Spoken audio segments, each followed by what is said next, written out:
जगन्नाथ जय जगन्नाथ। आध्यात्मिक YouTube channel भक्ति पियूषर आज यही कार्यक्रम को आपण मान समस्त स्वागत। हे विज्ञ प्राज्ञ बिंदुआ शत्रुवृंद, ये पवित्र मास वर्तमान कार्तिक मासरे आमिष भक्षण न करने आम शास्त्र पुराण में महर्षि माने महापुरुष माने आम मान निषेध कर आपण मैंने मसरे आमिष भक्षण करेंगे ना।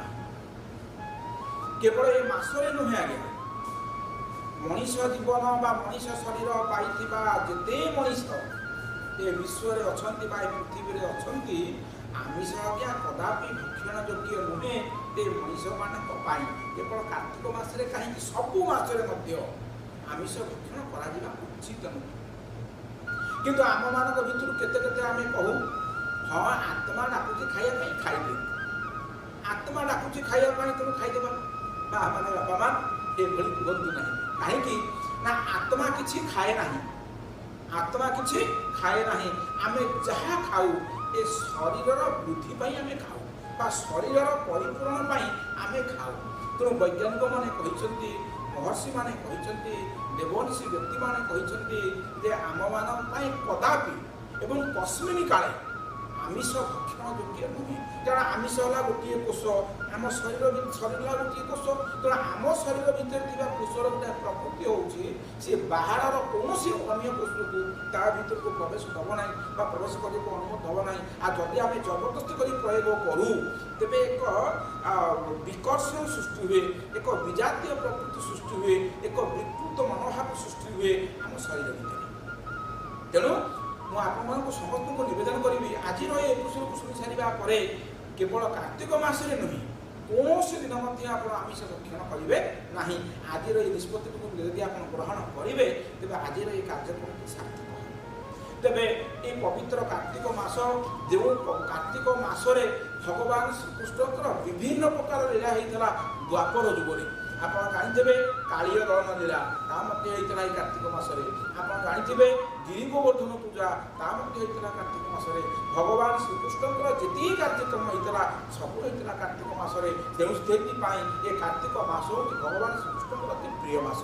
तेणु ये मासरे आम कहीं खाइबा ना आमिष भक्षण करवा ना तार प्रथम कारण हूँ जदि आम भगवान को मानु थाए, जदि आम भगवान 10 अवतार को आम स्वीकार करूए तेरे कार्तिक मासरे भगवान मत्स्य अवतार ग्रहण करते माछ रूप में आसी सत्यवती राजा को परीक्षा करने सत्यवती राजा पाखे लीला देखते ताकि पवित्र कार्तिक मास। तेणु भगवान जितेबाला मत्स्य रूप धारण करते अंततः प्रिय मासरे प्रिय मास कहू कार्तिक मासरे अंततः मत्स्य भक्षण नक आमिष भक्षण नकले प्रति उचित श्रद्धा उचित भक्ति यह निवेदन हो पार।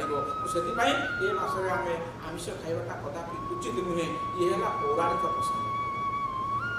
जदि आम विज्ञान को आम अनुसरण करवा वैज्ञानिक दृष्टि यदि आम चिंता करवा ये मासरे आमिष भक्षण कहीं निषेध ना। देखो आ पूर्वर जो आषाढ़ मास थाए जो श्रावण मास थाए से समय वर्षा हो विभिन्न आड़े सब बन्या होता है से बन्यार जो गोड़ी पानी सब थाए से गोड़ी पानी आम मनुष्य तो स्वास्थ्यप्रद नुहे। से जो प्राणी मैंने रहा माछ जो मैंने सब रहती से पानी के व्यवहार करती। यही मास से माछंकर जो देहरे विभिन्न प्रकार जीवाणु सृष्टि हो विभिन्न प्रकार रोग सृष्टि होता।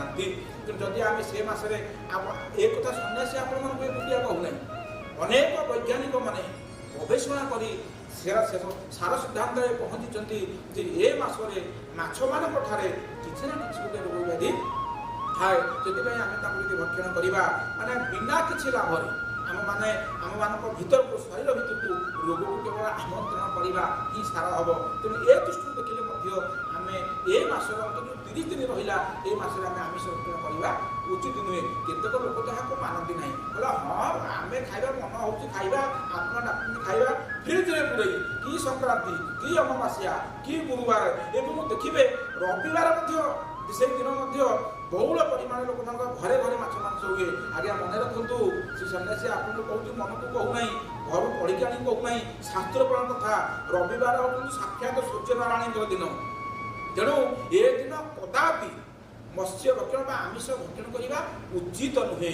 ଏବଂ ଆମ ପାଖରେ ଆଉ ଗୋଟିଏ ପ୍ରମାଣ ଅଛି। କ'ଣ ସେ ପ୍ରମାଣ? ଆପଣମାନେ ଦେଖିବେ, ଏଇ କାର୍ତ୍ତିକ ମାସରେ ଏଇ 30 ଦିନ ଯାକ ଗୋଟିଏ ଜୀବ ବା ଗୋଟିଏ ପକ୍ଷୀ ଅଛି, ସିଏ ମଧ୍ୟ କେବେ ହେଲେ ଆମିଷ ଭକ୍ଷଣ କରେ ନାହିଁ। ସିଏ କ'ଣ ଶାସ୍ତ୍ର ପଢ଼ିଛି, ନା ପୁରାଣ ପଢ଼ିଛି, ନା ଗୀତା ପଢ଼ିଛି, ନା ଭାଗବତ ପଢ଼ିଛି? କିନ୍ତୁ ସିଏ ଯେତେବେଳେ ଜାଣିପାରୁଛି ଯେ ନାଇଁ ଏ ମାସରେ ଆମିଷ ଭକ୍ଷଣ କଲେ ରୋଗ ସୃଷ୍ଟି କରିବ, ତେଣୁ ଆମେମାନେ କେମିତି ଆମିଷ ଭକ୍ଷଣ କରିବା? ତାହେଲେ ସେ ପକ୍ଷୀଟି କିଏ? ନା ସେ ପକ୍ଷୀଟିର ନାଁ ହେଉଛି ବଗ। ସାହିତ୍ୟ ଭାଷାରେ ତାକୁ ଆମେ କହୁ ବଗ। ଏବଂ ଯେଉଁ ଭୀଷ୍ମ ପଞ୍ଚକ ଅଛି, ଆମେ ମଧ୍ୟ ତାକୁ କହୁ ବଗ ମାଛ ନ ଖାଇବାରୁ ଆମେ କହୁ ତାକୁ ବଗ ପଞ୍ଚମୀ ବୋଲି କହୁ। ତେଣୁ ଯେଉଁଠି ବଗ ମାଛ ଖାଉନାହିଁ, ଯେଉଁଠି ଗୋଟିଏ ପକ୍ଷୀ ଯାହାର ପାଖରେ ଦିବ୍ୟ ଜ୍ଞାନ କିଛି ନାହିଁ, ଜ୍ଞାନ ଶୂନ୍ୟ ପକ୍ଷୀ ସିଏ, ଆମେ ହେଉଛୁ ସର୍ବଶ୍ରେଷ୍ଠ ଜ୍ଞାନୀ ମଣିଷ ବା ଆମ ପାଖରେ ଦିବ୍ୟ ଜ୍ଞାନ ଅଛି। ତେଣୁ ଆମ ପାଖରେ ଦିବ୍ୟ ଜ୍ଞାନ ଥିବାବେଳେ ଆମେ ଯେତେବେଳେ କାର୍ତ୍ତିକ ମାସରେ ଆମିଷ ଆମେ ଖାଉଛେ ଏବଂ ଆମରି ଜାଗାରେ ବା ଆମରି ସମୟରେ ଗୋଟିଏ ପକ୍ଷୀ, ଗୋଟେ ଜଳଚର ପକ୍ଷୀ, ସିଏ ମାଛ ଖାଉନାହିଁ, ଆଜ୍ଞା ତାଠୁ ଆମେ କିଛି ଶିଖିବା ହୁଅନ୍ତା, ତାଠୁ ଆମେ କିଛି ନିଶ୍ଚିତ ଭାବରେ ଶିଖିବା ଉଚିତ। ସିଏ ଖାଉନି ମାନେ ଆମେ କାହିଁକି ଖାଇବା? ତେଣୁ ଏ ଯେଉଁ ମାଛ ମାଂସ ଖାଇବାର ପ୍ରକ୍ରିୟା, ଅନ୍ତତଃ ଯେଉଁମାନେ ବାଧ୍ୟ ହୋଇକି ଖାଉଛନ୍ତି ବା ଯେଉଁମାନଙ୍କର ବହୁତ ଇଚ୍ଛା ଅଛି ଖାଇବା ପାଇଁ, ସିଏ ପଛେ ଅନ୍ୟ 11 ମାସରେ ଖାଆନ୍ତୁ, କିନ୍ତୁ ସେଇ ସନ୍ନ୍ୟାସୀ ଆପଣମାନଙ୍କୁ ଜୋରହସ୍ତରେ ନିବେଦନ କରି କହୁଛି, ଏଇ ଅନ୍ତତଃ ଏଇ 30 ଦିନ କାଳ ଟିକେ ସବ୍ରାତ ହେଇକି ରୁହନ୍ତୁ, ଟିକେ ସଂଯମ ହେଇକି ରୁହନ୍ତୁ। ଏତିକି କରନ୍ତୁ ଯେ ଏ 30 ଦିନ କାଳ ମୁଁ କେବେ ମାଛ ଖାଇବି ନାହିଁ।